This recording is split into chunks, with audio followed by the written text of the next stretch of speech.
Good morning, good morning, good morning, good morning, and good morning again. Whew. I just went and took my son to school. Do y'all know when I take my son to school in the morning, that is some of the best riding time that I have with him through the day is to be able to take him to school in the morning, see him get off to school happy, see him excited about being there at school and seeing his classmates.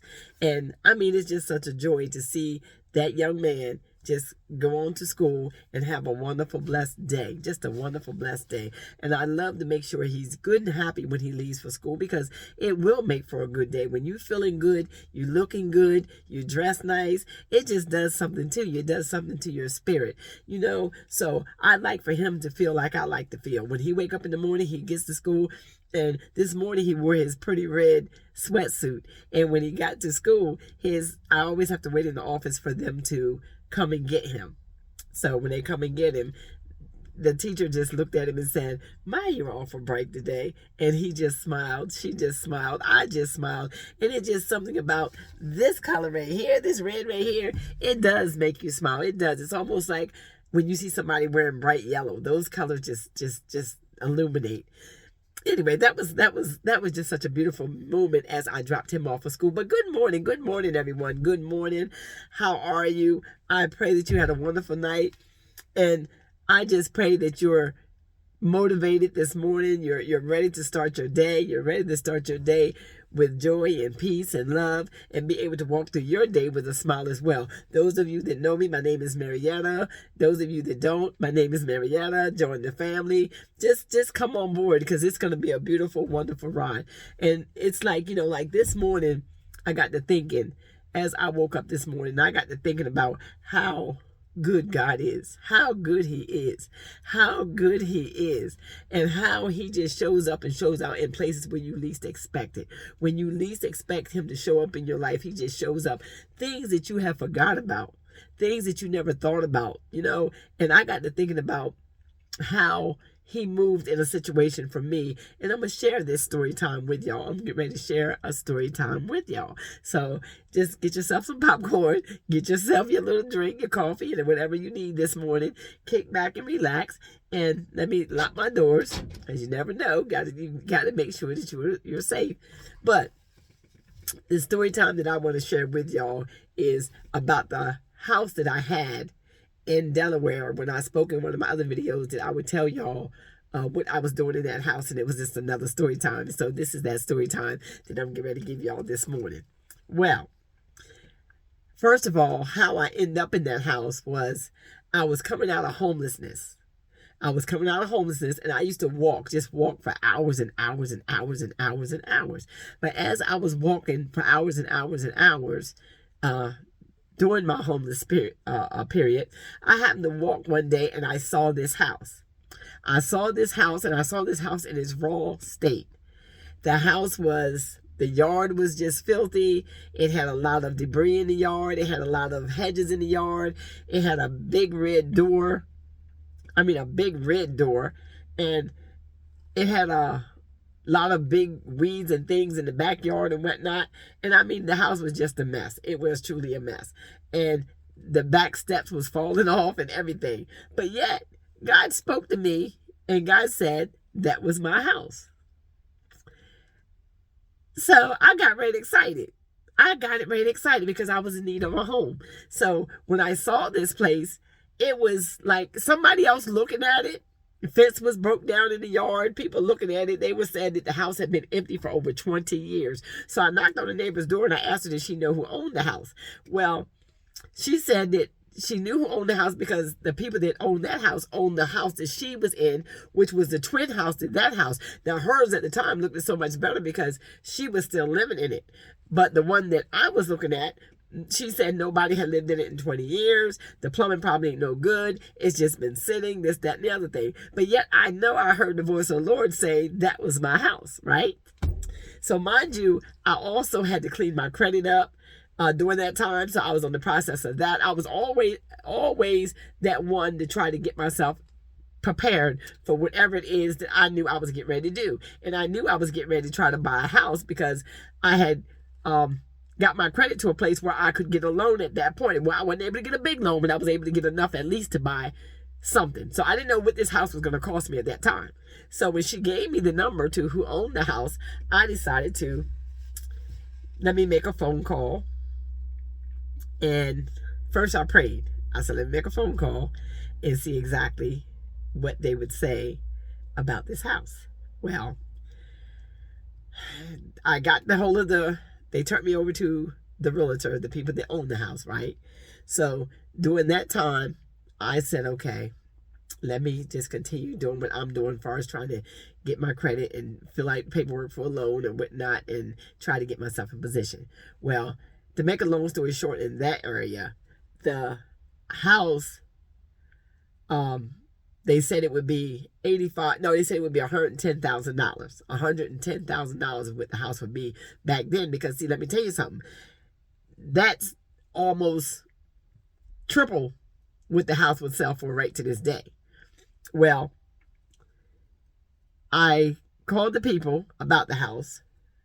And I called one of my girlfriends from my home church. And I told her that God had spoke and said that this house that I found was my house. So she said, okay, how is it? Well, she also had moved out of a house that looked just like the house that I moved into, only hers was all fixed up, but the floor plan was just the same. It was a bungalow house, and the floor plan was the same, but hers, of course, was in very good shape because, you know, she was married, she had a beautiful house and everything, but this one, the floor plan was almost the same. So when she came to see the house, she said, "Are you sure God said this is your house?" I said, "This is it. This is it." And she was like, "You know what, sister? I am never, ever am I going to dispute anything that you say God told you, because I've seen God move in your life so many times." So we went to praying in that yard for that same raggedy, as people would call it. This is what they call it. It's not what I call it. They said it was raggedy, said it was broke down, said it was no good, said it was never going to look like nothing. It was in the wrong place. People had a lot to say, but yet God said that was my house. So I went in the yard and we prayed for that house. We prayed that God would move on my behalf to make sure that my credit was everything and that I got that house. Now, mind you, even though my credit was a little bit jacked up at that time, but let me tell you something. When God is in the midst, when God is working, when God is moving, when God has favored you, come on, somebody. When God has put favor on your life, and you know that you know that you know, without a shadow of a doubt that you know, and you have a relationship with Him, you're not just anybody. No. You're not just anybody. When God has favor on your life, God will move in your behalf.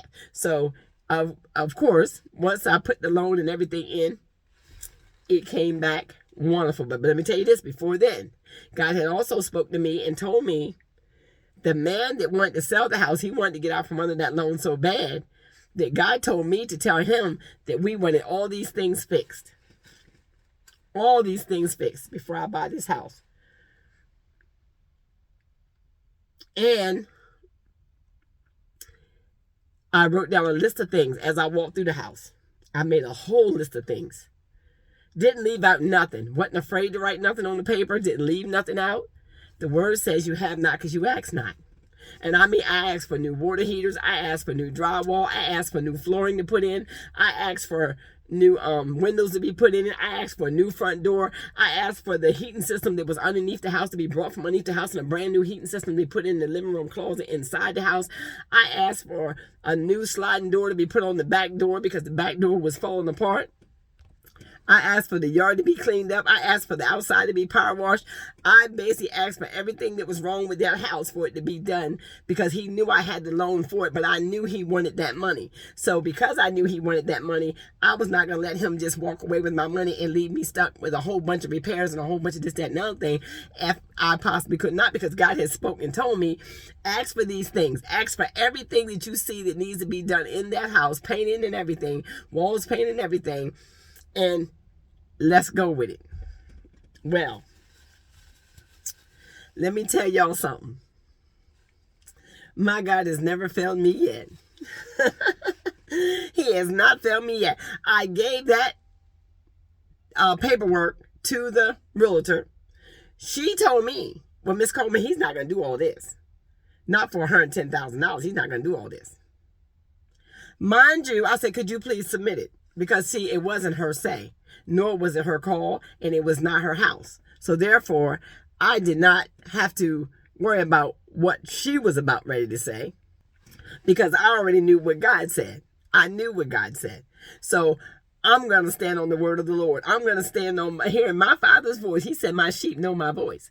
So, when she took the paperwork to the man that owned the home, when she took that paperwork to him, not only did he tell his crew to go fix the place up, because he had his own crew that worked on things.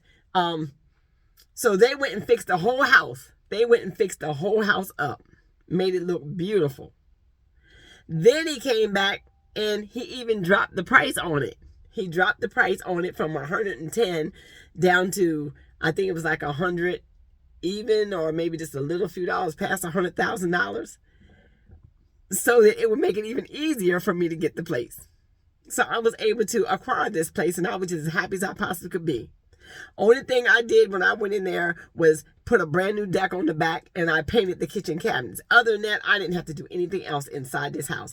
I didn't have to do nothing to the yard. He made sure the yard was beautiful. I did have to put up maybe 2 slabs of fencing, but other than that, he made sure the fencing, everything looked nice. He power washed the outside of the house. He power washed the driveway. He gave me all the things that was on my list. Everything on my list was covered, paid for by the Lord. It was all covered. So I was able to acquire that house, not only for cheaper than what he had said, but I got all the repairs done in the midst of that deal. So I was good to go. Now, and I got a 30-year loan, mind y'all. Coming out of homelessness, I got a 30-year loan. And then once I moved into the house, I was in that house for 10 straight years. 10 straight years I was in that house. And then I told y'all the Spirit of the Lord spoke to me and told me to sell the house. But while I was in that house, what I was doing while I was in that house, I happened to be walking through that house after it got all fixed up, after it got looking all beautiful. I was buying storage units, I was going to the yard sale, I was flipping things, and I was making extra money like that. But then one day, I happened to be walking down the hallway of that very same house, and I looked at them empty bedrooms. That house had 3 bedrooms in it. And I looked at them empty bedrooms, and again, I prayed inside the house. I said, God, now you've given me the house, you fixed the house up. Now what do you want me to do with the house? Right after that, I went to sleep. I began to rest because I had been working the yard. I had been working outside. I'd hired some people to come put I think that decking I put on that house was a 12 by 20, a big deck on the back of that house, and it really was looking good. And I planted flowers, hosta plant. If y'all know what the hosta plant is, I planted them down the driveway. I planted some flowers inside the yard. I really put my work in there as well. Planted some hedges. I mean, I put my work in that yard. I brought in a brand new shed that matched the beauty of the house. The house was gray with burgundy shutters. I brought in a shed that was gray with burgundy shutters. I took a picture of the house and I took it to the shed place and I had them match it up. So as I was moving around after a few months or so, I was walking down that very hallway I was telling y'all about, and I happened to look in one of the bedrooms, and at that point it was like the Lord spoke to me and he said, put children in the room, fill the house. So I'm thinking, what? Fill the house? Now mind you, I've been taking care of other people's children basically all my life. Basically all my life is like I've really been taking care of other people's children. And so therefore I went and I signed up for foster care. So I began to fill the house with foster children. That's what I did in that house for all those 10 years that I was in that house. I raised other people's children. No, I was not married. No, I had no husband inside that house. No, I did not live with no man inside that house. That house was doing what it needed to do, and that house was working for the Lord. That house was helping other children get to their destination, helping other parents parent their children, and that was the best rewarding job I ever had in my life. That's why I've been single for all these years, is because of the fact that it was not about me. It was not about me. I lost the earring again, y'all. In the last video I did, I lost the earring. I don't know what that's all about, but oh well. But yeah, I have been raising other people's children basically all my life. So that's what I did inside that house, and I thank God for that. I'm gonna try to tell y'all, if y'all can think of giving a child a room in your house and becoming a foster parent, if that's something that you think you could do, don't be afraid to go ahead and do it.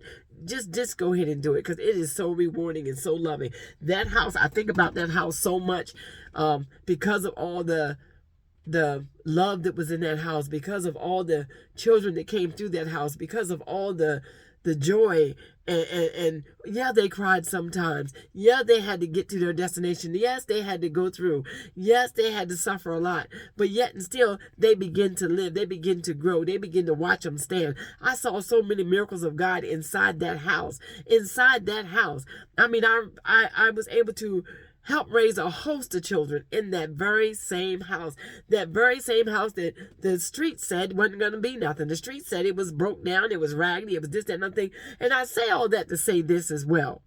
You got to look past the outer exterior of anything and everything.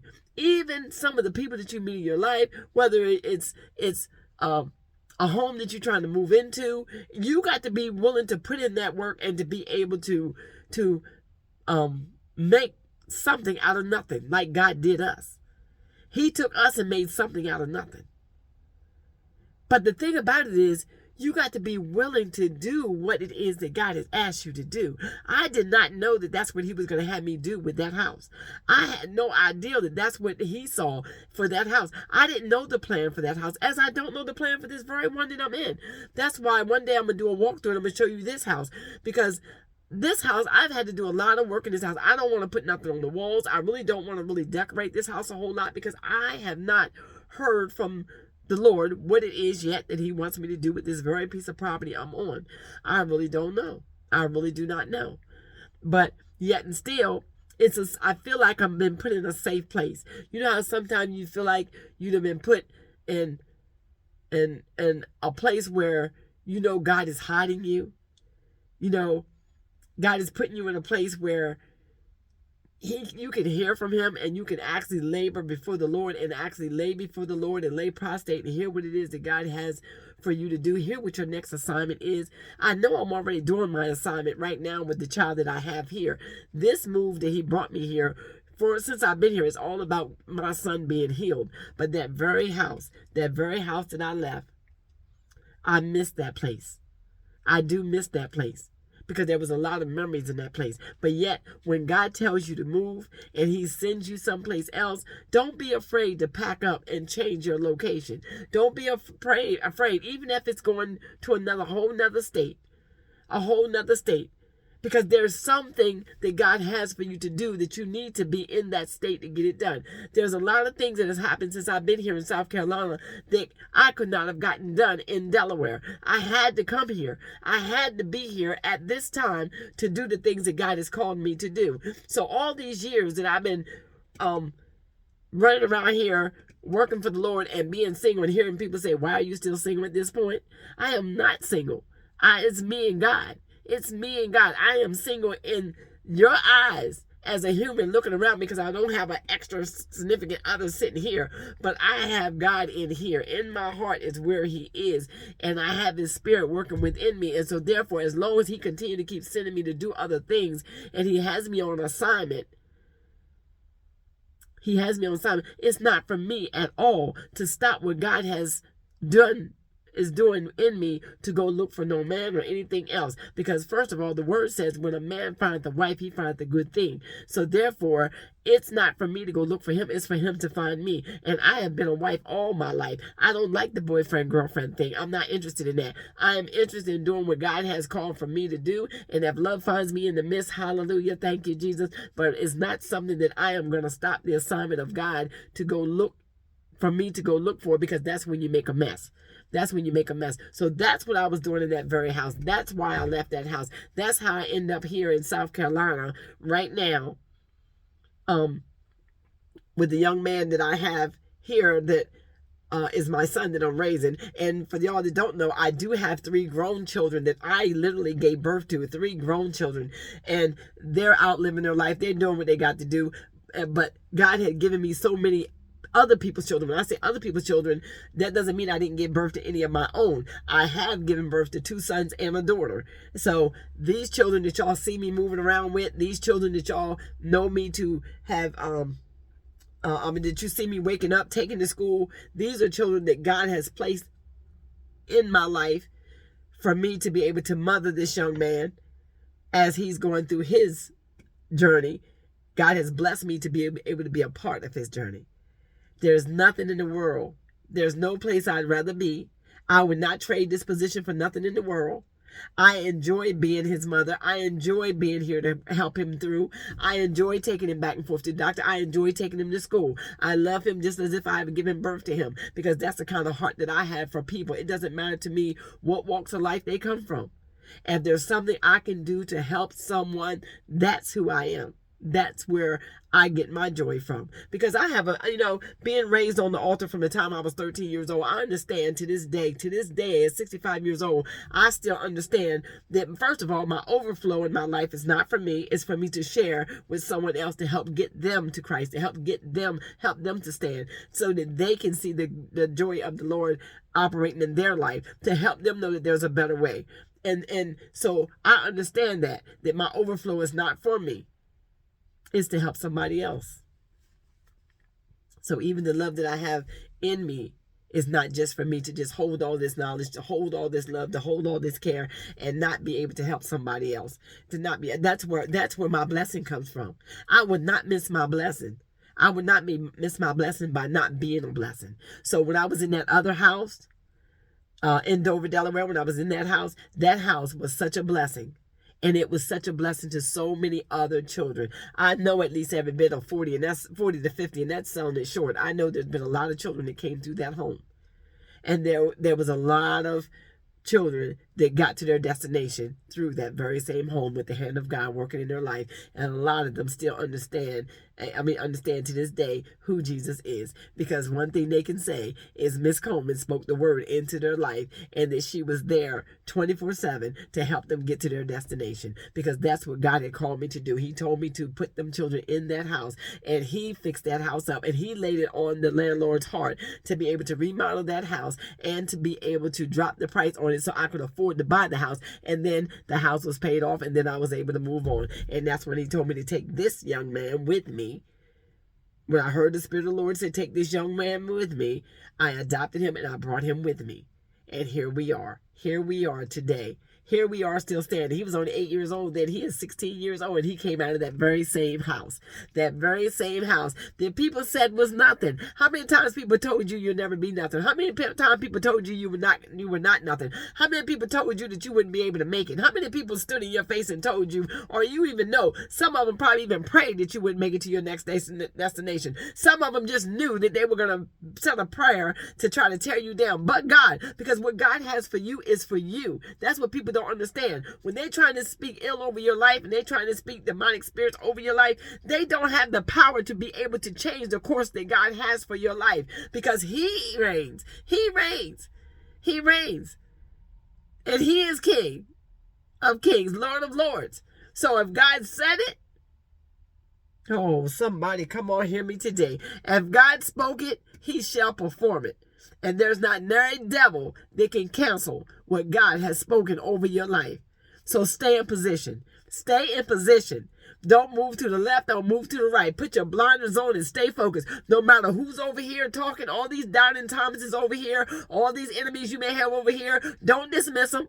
Don't be on these lines fighting with nobody. Don't dismiss them. They got to be there. The Bible says he will make your enemies your footstool. So you're going to pick up some enemies because they're for your good. They will catapult you into another destination. They will catapult you into another elevation. That's the word I want to use. They will help elevate you. Them enemies that sitting back there, they're behind you for a reason.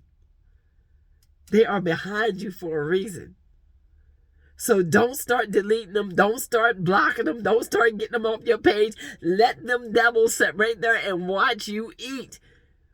Watch you eat. They'll be able to come to the table, but they won't be able to eat. They won't be able to sit with you.